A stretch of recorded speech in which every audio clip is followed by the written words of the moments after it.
身为一个全台走透透、深入体验在地客庄文化的背包客，今天来到山城里的客家庄走一走，跟着在地人的脚步，认识早期客庄家家户户自己养鸡的原因，就连做的料理都有特别的典故，等着大家来认识。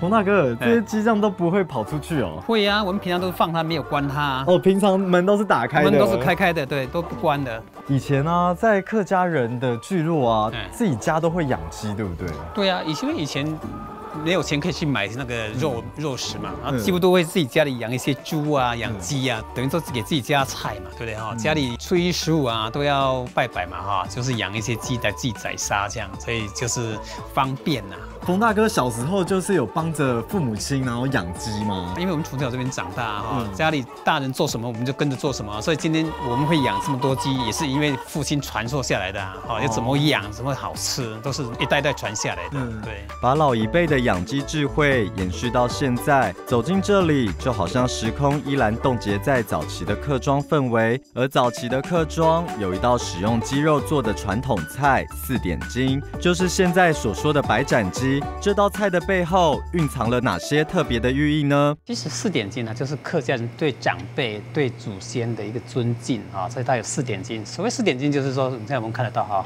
它有头、有屁股嘛哈，然后有翅膀、有脚，里面都看得到，整个鸡都在这边，就没有偷吃的意思。客家人还有一个习俗是什么？长辈啊哈，都是叫老人家去吃那个鸡胸肉啊，他意思说那边是全部都是肉，其他地方都会有带骨头嘛，鸡胸肉没有带骨头嘛，所以以前知道鸡胸肉一定要先夹给老辈。然后我们以前从小客家人会听得到说小朋友啊，为什么不能吃鸡爪？说吃鸡爪读书会去拔书哈，就是读书以后读不来，实际上是什么意思？就是叫小朋友懂得礼貌，不要去吃人家那个4点睛的意思。